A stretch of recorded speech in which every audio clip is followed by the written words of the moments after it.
Saan ka man naroroon, mahal ko, mananatili kang buhay sa aking puso. Ramdam kita sa bawat sandali. Dahil buhay na buhay ka sa himig ng pag-ibig. Himig ng pag-ibig. I need your love, you brighten up my day. Isang himig na maging gabay sa mga taong wagas na nagmamahalan. Duyan ng malabahagharing pag-ibig na hihili sa puso at pakiramdam. Himig ng pag-ibig. Isang dula na kung saan iikot ang iba't ibang kwento na inyong mapapakinggan mula Lunes hanggang Sabado. Sa pluma at direksyon ni Lovimin Aquino. Dito sa Lovelet Artist and Talent Center Drama Productions, handog sa inyo ng #1 and most trusted radio network in the country, Bumbo Radio Philippines. Basta Radio. Bumbo.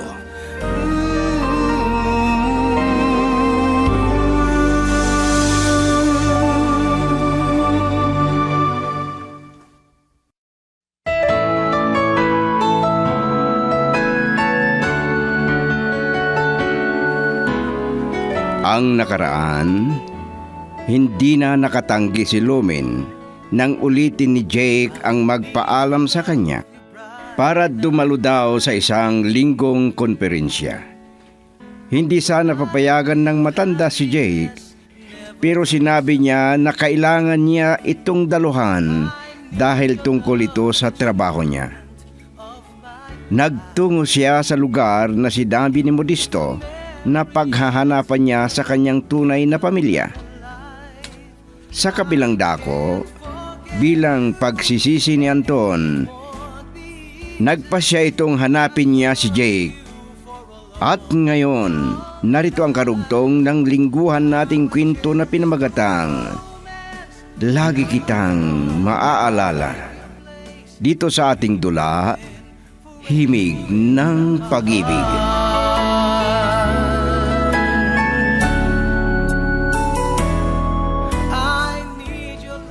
Hindi ako sanay na wala si Jake.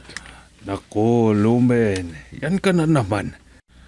Kailangan mong sanayin ang sarili mo. Ilang araw lang yan. Babalik din si Jake. Hindi mo kasi nararamdaman ang nararamdaman ko, Modesto. Ang isang araw, parang isang taon. Ano? Sobra ka naman. Ganyan kalaga si Jake sa akin. Alam ko. Pero paano kung tuluyan nang mawawalay sa'yo si Jake?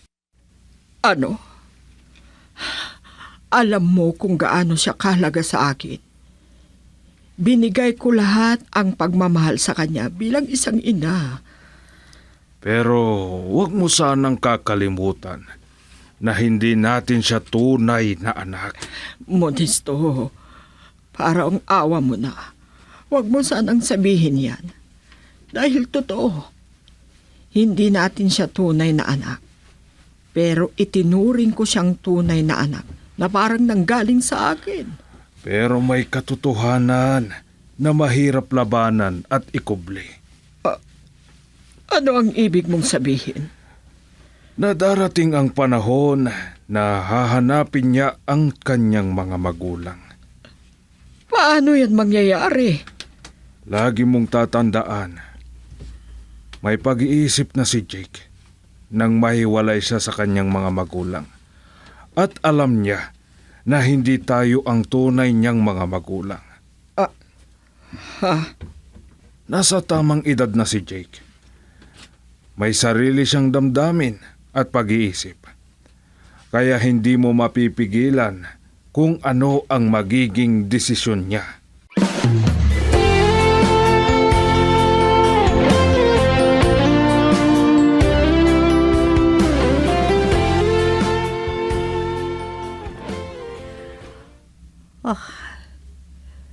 Kumusta na kaya ang paghahanap ni Anton sa anak namin?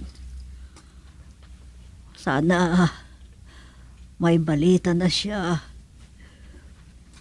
Gustong-gusto ko lang makita ang anak ko. Sigurado ko binata na iyon. Siya lang ang magbibigay pag-asa sa akin ngayon. Gusto ko siyang makita bago man lang ako mamatay. Lubos ang aking kaligayahan kung matupad ang pangarap kong ito, Diyos ko.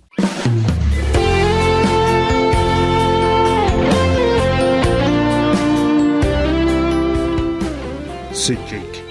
Siyang tumatawag. Hello, Jake. Hello, Papa. Oh, kumusta ang biyahe mo? Nakarating ka na ba sa sinabi kong lugar? Hindi pa, Papa. Hindi ko nga mahanapan eh. Basta sundin mo lang ang sinabi kong instruksyon, iho. Mahahanap mo rin. Sige, Papa. Naniniwala akong mahahanap mo sila. At kung kailangan na magtanong ka, gawin mo. Sige, Papa. Hindi nakakahiyang magtanong. Pero piliin mo ang pagtanungan mo dahil baka lokohin ka. Opo, Papa. O sige, tawagan mo rin ang mama mo para hindi siya nag-aalala sa'yo. Sige, Papa. Sige, ibaba ko na ang cellphone at baka darating ang mama mo at marinig niya tayong nag-uusap. Sige, Papa. Bye. Bye! Talagang hindi niya matandaan ang lugar na yon. Bata pa kasi siya nung nawalay siya. Kung susundin niya lang ang sinabi ko, sigurado mahahanap niya ang tunay niyang mga magulang kung buhay pa sila. Kawawa naman si Jake kung hindi niya makita. Baka mas lalo itong malungkot.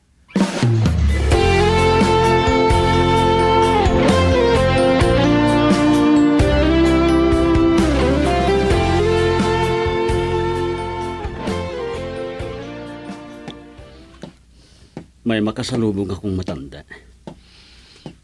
Magtanong nga ako sa kanya. Magandang oras po sa inyo. Ay, ganyan din sa iyo, iho. Bakit ganito? Parang bumibilis ang tibok ng puso ko. Pwede po bang magtanong? Sige, ano yon? Bakit ganito ang nararamdaman ko? Parang ang palis ng kabog ng dibdib ko. Meron po ba kayong kakilalang nagngangalang Clara at Anton? Oo. Ako si Clara. Asawa ko si Anton. Bakit? Salamat po. At may kakilala po ba kayong nagngangalang Jake? Jake? Ay, wala akong alam na nagngangalang Jake. Bakit ganito ang nararamdaman ko? Ganun po ba? Jake ang sabi mo? Opo. Meron po silang anak na ang pangalan ay Jake. Ay, may anak kami pero hindi Jake ang pangalan niya. Kung hindi John. Pero may kilala po ba kayong nagngangalang Modesto at Lumen? Ay, oo. Sila ang mayamang mag-asawa na kumuha sa anak namin. Kung ganun, kayo ang nanay ko. Ay, teka. Inay? Jake, sinabi mong ako ang nanay mo. Opo, inay. Kayo ang tunay kong ina. Kung ganun, Inay. ikaw ka. Pero may titingnan ako sa likod mo. Ano po yun? Basta, tingnan ko. May nunal sa balikat ng anak ko noon. Pwede bang tingnan ang balikat mo? Sige sa po. may bandang likod. Yan po. Ikaw nga, anak ko, ikaw si Jan. At kayo ang tunay kong ina. Ay, Diyos ko, salamat sa inyo. Inay, Nakita Inay. ko rin ang anak ko. Girl, I need you. I need your love.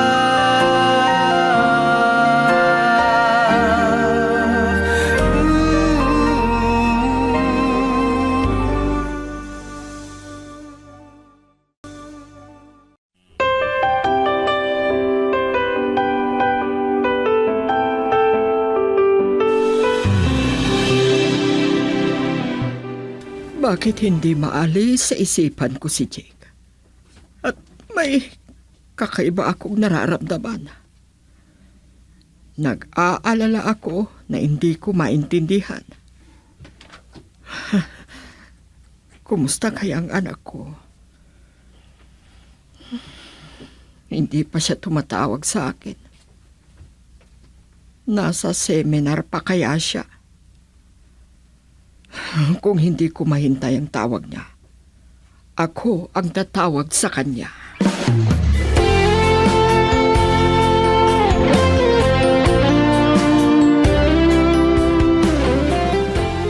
Ay, salamat sa Diyos at nakita rin kita, anak ko. ako rin inay. Matagal na panahon na gusto ko kayang makita. Talagang binata ka na. Kaya pala iba ang tibok ng puso ko kanina. Ako din po inay. Yun pala, kaharap ko na ang tunay kong ina. At kumusta naman ang mga kumupkup sa iyo? Nasa mabuti silang kalagayan inay. Ay, anak. Hindi ako nagsasawang yakapin ka. Oh. Ako rin po inay. Ay. Walang sandaling hindi kita hinahanap. Walang sandaling. Ano bang nangyayari sa'yo, Lumen? Iniisip ko kasi si Jake, Modesto. Oh, bakit mo iniisip?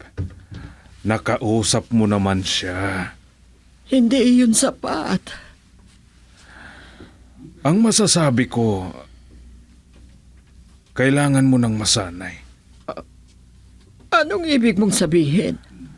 Hindi mo mapipigilan na lalayo sa'yo ang anak mo dahil may trabaho siya. Kahit hindi naman siya magtrabaho, anong problema doon? Oo, pero iba si Jake. Hindi gaya ng ibang kabataan na kahit may sarili na silang pamilya ay umaasa pa rin sila sa kanilang mga magulang. Hindi sila nagtatrabaho at umaasa sila sa kanilang magulang.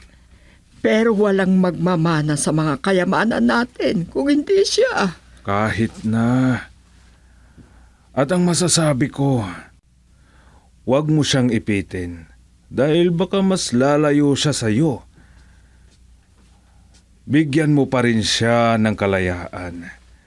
Lalo't pinangako niya na hindi niya tayo iiwan. Alam niyang tanawin ang lahat ng sakripisyong binigay natin sa kanya.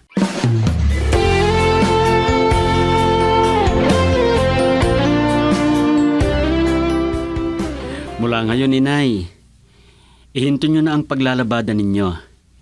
Ako na ang magbibigay ng mga kailangan ninyo. Anak, At ipapaayos ko na rin ang bahay na ito. ano? Opo naman. May trabaho ako. Pinag-aral ako ni Papa Modesto at Mama Lumen.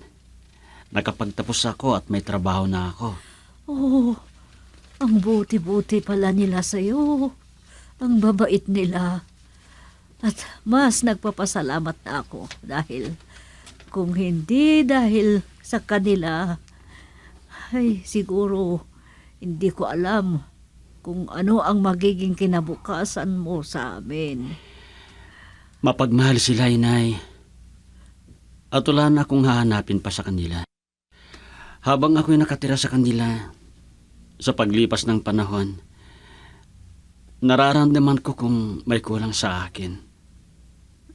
May hinahanap ako, inay. Anak, Hinanap ko ang pagmamahal at yakap nyo. Ang anak ko. Kung tungkol sa magandang buhay, oo, nasa akin na lahat. Pero ang pagmamahal ng tunay kong ina, walang katulad. Mahal ko kayo, inay. Mahal din kita, anak.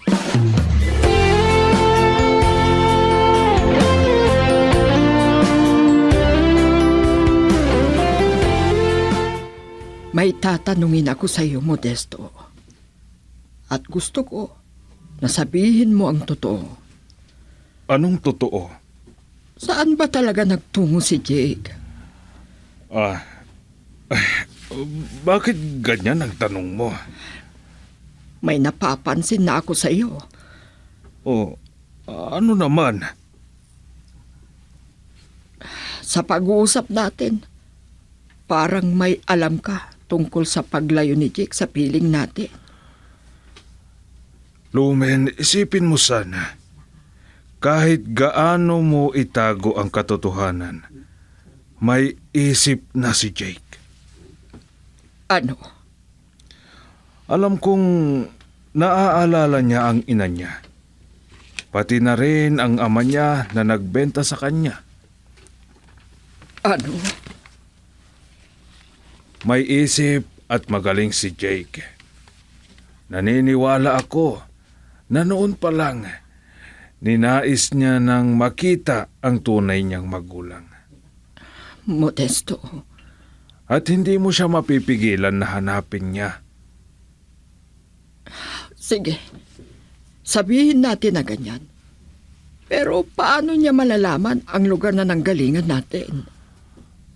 Kung hindi tao ang magsasabi, panahon o kaganapan, Lumen, tandaan mo yan.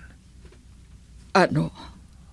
Maaring ang mga kaganapan o panahon na lang ang magsasabi kung hindi tao. Modesto, Pero kung hinala mo na ako ang nagsabi, siguro masasabi ko ang katotohanan, lalo na kung yan ang kailangang mangyari.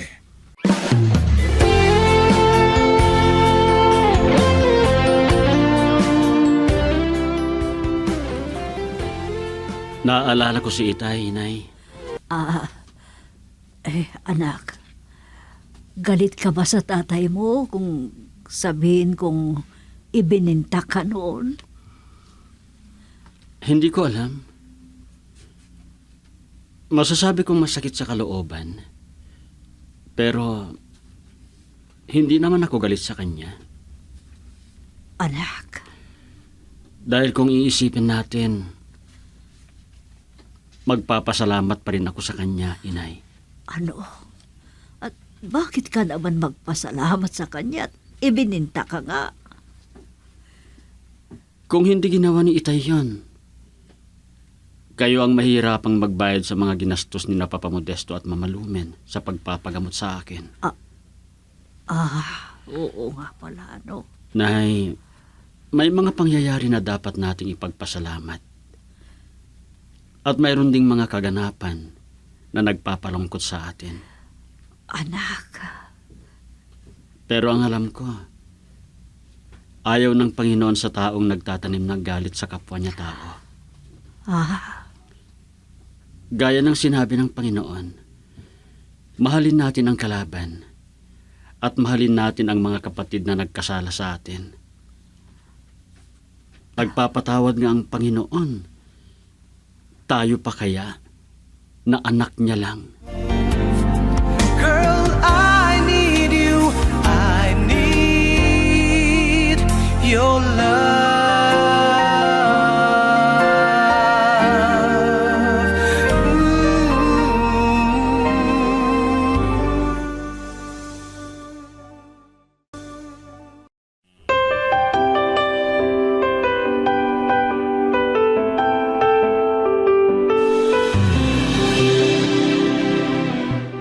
Gihinala na yata si Lumen na may pinag-usapan kami ni Jake Pero wala kaming magagawa. Talagang karapatan ni Jake na hanapin ang kanyang mga tunay na magulang.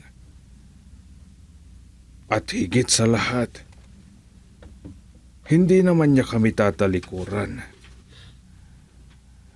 Kami na siyang nagbigay sa mga kailangan niya at nagbigay sa kanya ng maginhawang buhay na hindi na ibigay ng kanyang tunay na magulang.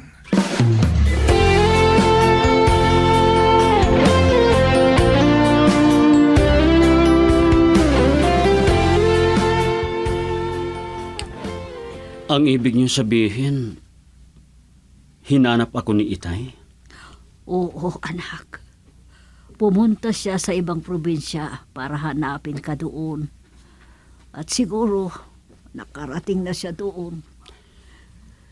Hindi bali, Inay. 1 linggo ang pinaalam ko kay Papa na bakasyon ko. Ganoon ba? At habang nandito ako, maghanap na kayo ng taong mag-ayos sa bahay natin. Ay, anak. Simulan na natin ipaayos, Inay. Kung maaari, papalitan na natin ang bahay. Pero malaking gastos yan. Naku, wag pa kayong mag-alala. Ako nang bahala. Kahit 2 palapag pa. Ano? Babalik sana si Itay para pag-usapan natin.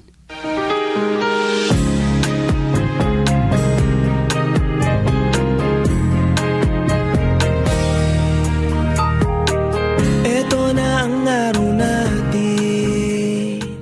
Ang araw natin. Yan ang pamasahe ko, iho. Salamat po.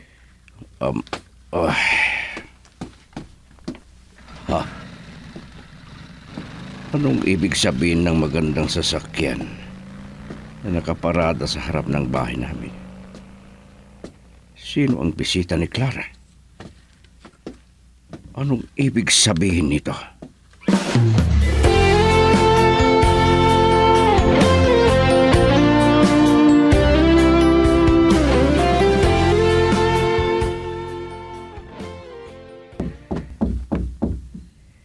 Clara!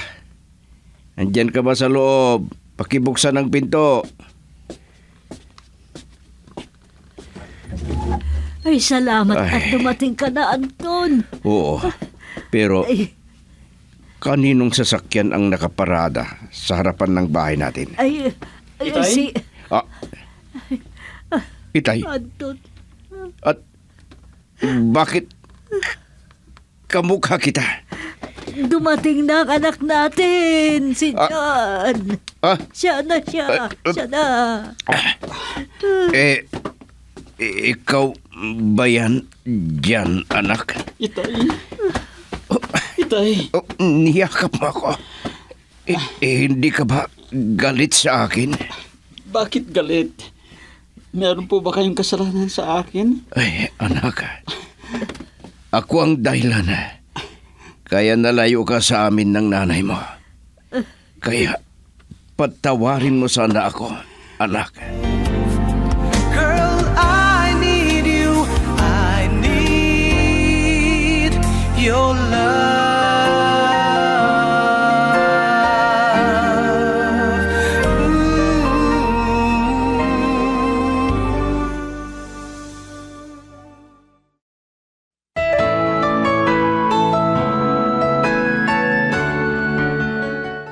Mga masugid naming tagapakinig, abangan bukas ang susunod na yugto ng lingguhan nating kwento na pinamagatang Lagi Kitang Maaalala. Dito sa ating dula, Himig ng Pag-ibig. Mula sa pluma at direksyon ni Lubimin Aquino Sr. Produksyon Supervision, Leti Astudillo Aquino.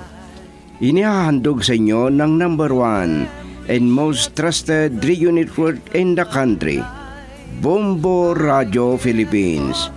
Basta Radio Bombo. Easy. I've loved you for a long